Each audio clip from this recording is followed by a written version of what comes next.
όλους, καλώς ήρθατε. Σας καλωσορίζουμε στην ημερίδα για τα συναισθήματα.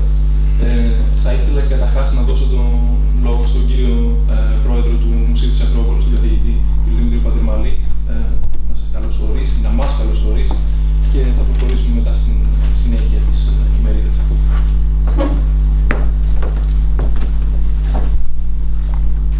Αφού ξεκινήσατε ελληνικά, να συνεχίσω και εγώ.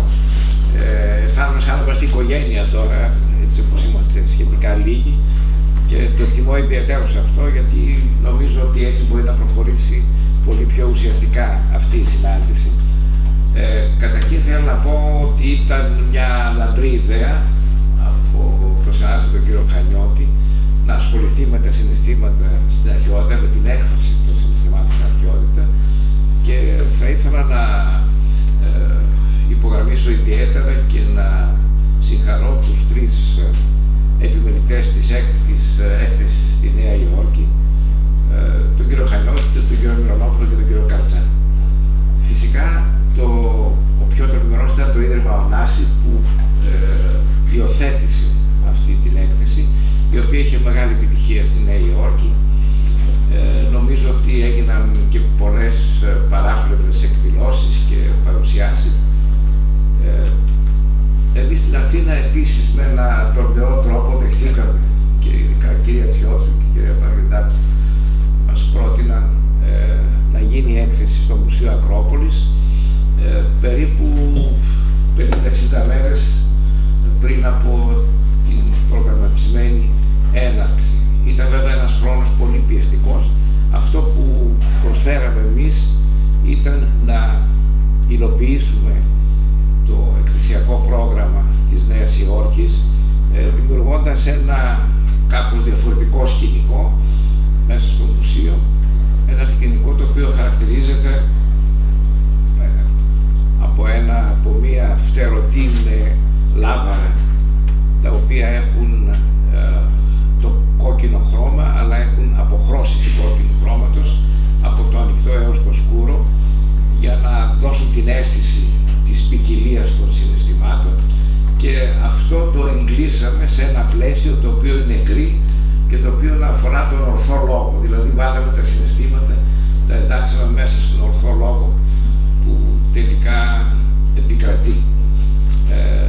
Επίσης προσπαθήσαμε, δημιουργώντας ορισμένες ψηφιακές παρουσιάσεις, να δώσουμε, να χειραγωγήσουμε τον επισκέπτη έτσι ώστε να μπορέσει να δει τις λεπτομέρειες των έργων τέχνης. Γιατί αυτό που είναι σαφές είναι ότι δεν πρόκειται για την έκφραση και για τα ίδια τα συναισθήματα, αλλά είτε για τις άμεσες εντολές που έδωσαν οι αρχαίοι να γίνουν επιτύχειες στήλες, ή για τα όστρακα τα οποία γράφονται για τον οστρακισμό κλπ, που είναι η ενέργεια η οποία προκύπτει και το αποτέλεσμα, και σε πολλές περιπτώσεις δεν είναι καν ούτε αυτό, είναι η ιδέα του συναισθήματος, η περιγραφή του από συγγραφείς, κυρίως τα ομηρικά έπι, και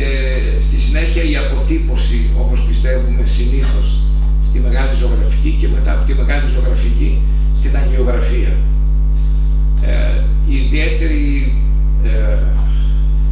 Ιδιαίτερο ενδιαφέρον είχα προσωπικά ο ίδιος, γιατί πολύ παλιά είχα ασχοληθεί με αυτά τα περίφημα πορεία του Ξενοφόντος, όπου ο Σωκράτης εκφράζει την απορία εάν είναι δυνατόν να απεικονίζεται η ψυχή, και κάνει μια συζήτηση κυρίως με τον ζωγράφο Παράσιο, από τον οποίο εκμεέβει, ο οποίος καταρχήν αντιδρά αρνητικά, μα πώς να παρουσιάσει την ψυχή, αφού η ψυχή δεν έχει ούτε σχήμα, ούτε μέγεθος, ούτε χρώμα. Και με τη μεευτική του μέθοδο ο Σωκράτης καταφέρνει να τον κάνει τον ίδιο, να πει πως η ψυχή εκφράζεται από το πρόσωπο, από τις κινήσεις του σώματος και πολλά άλλα, τα οποία είναι εργαλεία του ζωγράφου. Νομίζω ότι από ό,τι μπόρεσα να έχω ως αίσθηση από τους επισκέπτες της έκθεσης, Αυτή η έκθεση προσήθηκε σε ανθρώπους οι οποίοι πραγματικά ήθελαν να μάθουν κάτι περισσότερο για το θέμα αυτό. Πιστεύω ότι κυρίως ήταν καλλιεργημένοι επισκέπτες και μου έκανε εντύπωση ότι στέκονταν για πολλή ώρα μπροστά στα έργα και διάβαζα και τα αναλυτικά κείμενα. Η έκθεση έχει ένα πολύ μεγάλο βάρος με τα κείμενα, το οποίο όμως είναι αναγκαίο. Πώς μπορείς να κατανοήσεις κάτι εάν δεν διαβάσεις τα σχόλια, ειδικά σε αυτή την περίπτωση. Νομίζω ότι η έκθεση πέτυχε το σκοπό της.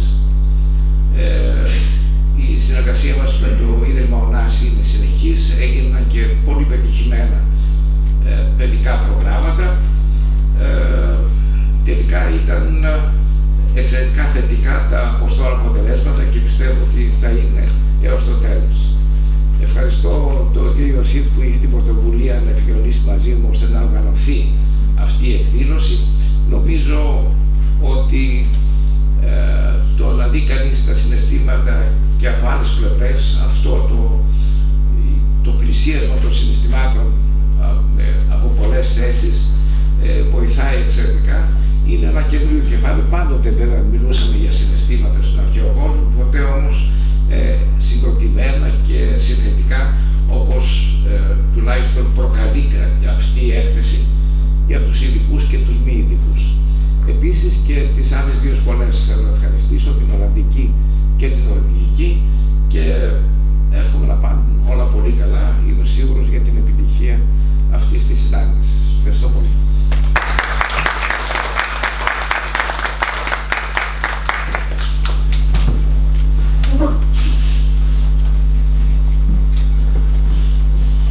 Good morning from me as well. I'll switch into English because that's what I was prepared for. I know English is not as a deep language as Greek is, and it cannot elicit as many emotions as the Greek language does. But allow me to express myself in English this time. First of all, I'd like to thank the Akropolis Museum and Dr. Pandermalis, Professor Pandermalis, the Norwegian Institute, the Belgian School at Athens, and the Netherlands Institute for taking this initiative to do this great work today. It is great to see you all here today, inspired of a world of emotions which touches us today and highlights the eternal depths of human nature. Capitalizing on the word emotions, we at the Iossif Foundation have to share two intense emotions. We're extremely elated and extremely proud to be here today supporting this initiative. Allow me to explain why. We're happy and thrilled because when we started discussing this idea in our New York Affiliate Foundation a long time ago, we could not imagine how far this could go. Having the mission of promoting Greek culture in the very competitive New York City and acting as a cultural ambassador, we tried to develop an exhibition that would be different, original in the theme, and intriguing. When we have to show the best of Greece, we also have to cooperate with the best or some of the best in Greece. So we chose Professor Panagiotis, Professor Milanopoulos was here with us today, and Dr. Katsas to be the curators of the exhibition in New York City, and also help here at the Akropolis Museum exhibition. We could imagine that this is an interesting thing. For sure, for the academic and the scholarly community it is, but we could not imagine its success among cities and audience. That's where the pride stems for. And then the idea to bring it to Athens came up. It is hard to imagine how difficult it is to move an exhibition to another city and another museum, but Professor Pandermalis and his team made it come true, and we were very thankful for that. But we felt that the Greek audience had to experience this great and different exhibition and in practice learn a different way to immerse in the concept of an exhibition. Professor Pandermalis and the Akropolis Museum were the best partners and the most efficient, we could say, in this adventure. In record time, it went on air. Almost 24,000 people have visited this exhibition so far, and considering the communication campaigns and the impact it also has, and we have in place, many more are to come. All this experience, this emotional roller coaster, was extremely inspiring for us, and we do hope that this inspiration will trigger a great workshop today. Thank you very much.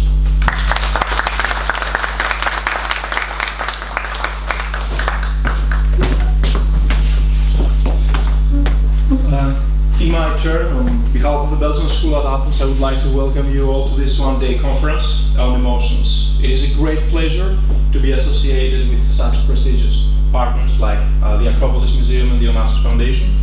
And it's a great pleasure to collaborate with friends from the Netherlands Institute at Athens and the Norwegian Institute at Athens.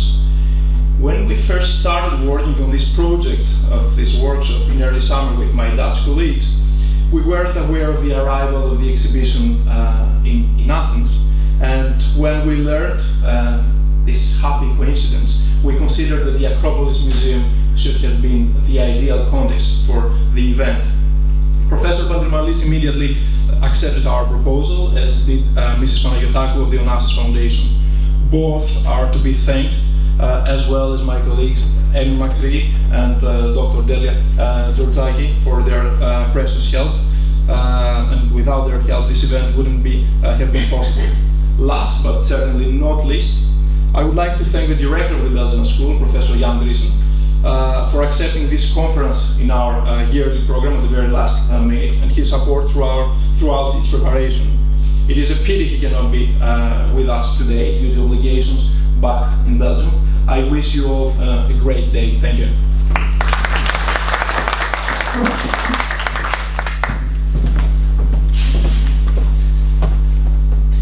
On behalf of the Netherlands Institute at Athens, I would like to welcome you at this one-day conference on emotions. I'm very honored to co-organize an event in such a wonderful institution as the Akropolis Museum. And in this beautiful place we also have an interesting contradiction. The exhibition, beautiful exhibition approaching emotions, gathered top-class objects from antiquity where emotion plays an important role, while the treasures of the museum itself seem to subscribe to Winkelmann's classical Greek ideal of edle Einfalt und stille Größe, even German. On the first floor, dozens of devout statues smile their archaic smile in the presence of equally tranquil divinities. On the second floor, on the frieze, Athenian citizens move in a dignified procession towards an informally chatting group of gods on the frieze, while even the violence of the centaurs on the mantelpiece is suffered in silence and grace. The ferocious centaurs, however, do at least express emotion. In general, the ugly faces of mythology often owe their brutishness to the abundant show of feeling. The subjects of the pediments should have caused some surprise at least, but although not a lot of the central figures has been preserved, I'm quite sure that the upheaval will have been subdued and also very dignified. This day, we hope to gain more insight into this elusive, but at the same time so very visible and omnipresent phenomenon of emotion in antiquity and in culture in general. I thank our Belgian and Norwegian colleagues, the Akropolis Museum and the Iossif Foundation for making this day possible. Thank you.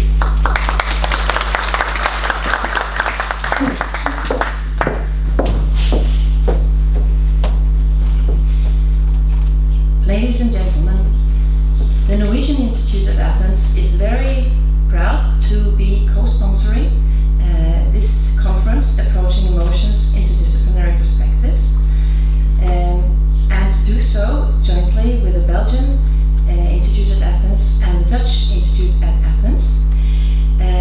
We feel very, very grateful that we are invited here by the Akropolis Museum and in this wonderful space.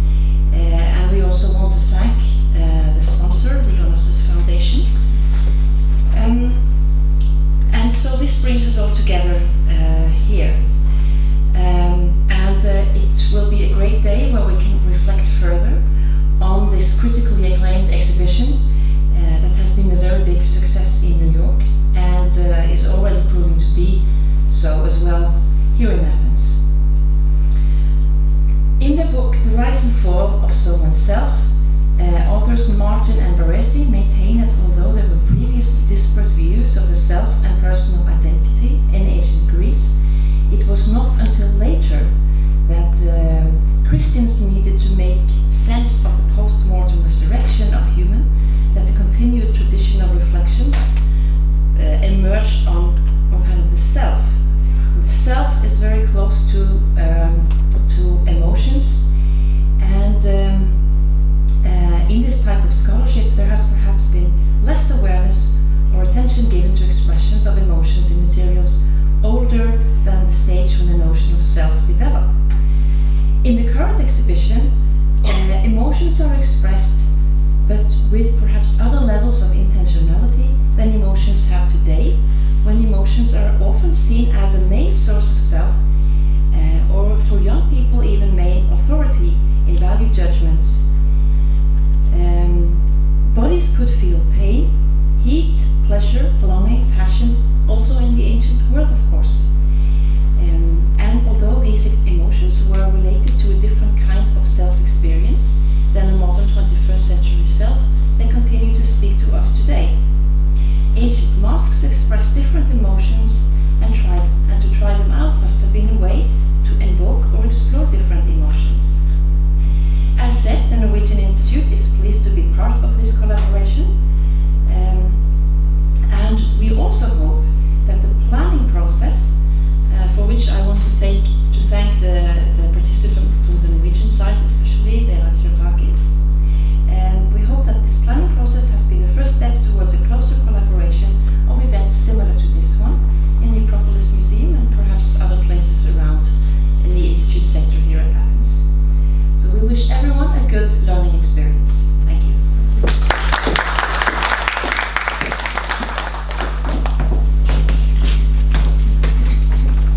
Okay, it's me again. I'm very worried about you because of what they say about the present situation and because you went suddenly away from me.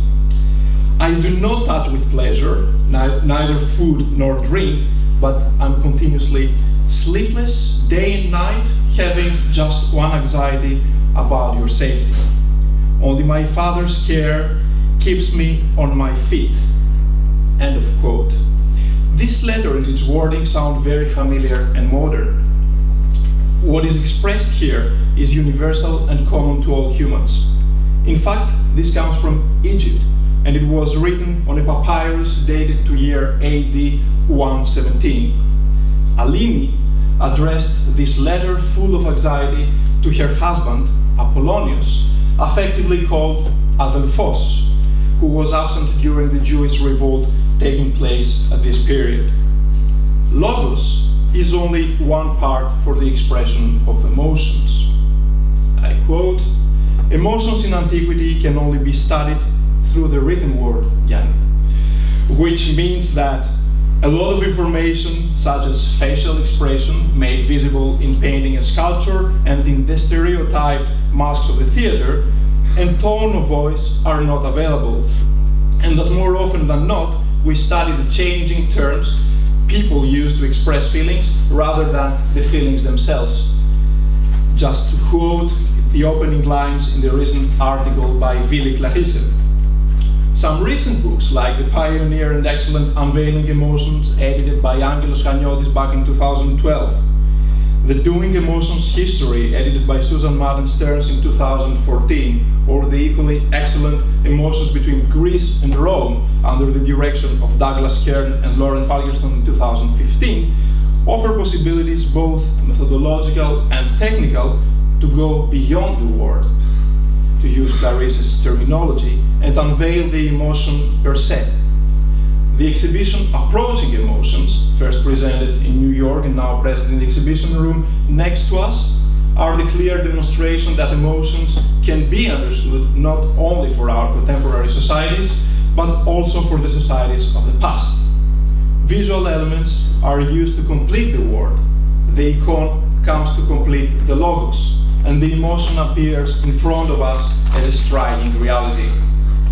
Understanding the emotion of past societies cannot be the simple result of a curiosity in the sense of the French curiosité, but rather than an exercise to test modern expressions of emotions, trace their evolution, and better understand our own reactions to this very same stimulus.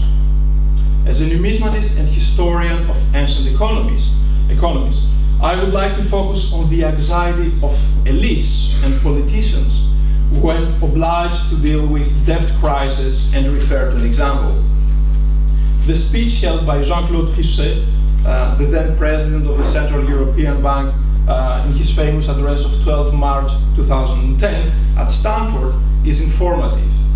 I quote, "I started with Tacitus' example of bold policy action. I would like to end with Cicero's Fides, There was a famous controversy between Julius Caesar and Cicero 80 years before the crisis described by Tacitus, the one referred in the year AD 33. Rome at that time was struggling with a debt overhang. Caesar proposed partly to remit the debts. Cicero strongly opposed such action. He argued that debt forgiveness would shake the foundations of the Roman Republic and destroy one of its most important values, fides. Fides is trust, confidence, and good faith, end of quote. These attitudes, the emotion of anxious elites to restore financial stability without undermining the founding values of a system, sound very familiar to our ears of Europeans living in the post-2008 European Union.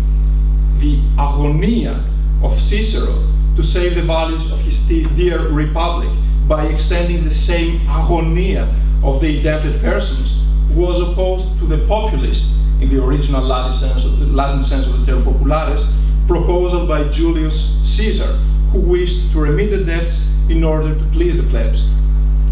I'm not referring to this example judging the validity and value of the opposed financial and economic policies. In both cases, the political and social cohesion between the elites and people disappear, giving place to the domination of all negative, in quote, emotions related to war. If, on the other hand, the emotive situation considered in this example sounds familiar to you, it is not a coincidence. Emotions of anxiety and happiness are meant to alternate in human history with all their nuances and variations. This quest of emotions will be explored in today's conference. Leading specialists from different fields will guide us to a world of emotions considered through their respective disciplines. The conference is, schematically speaking, divided into two large parts.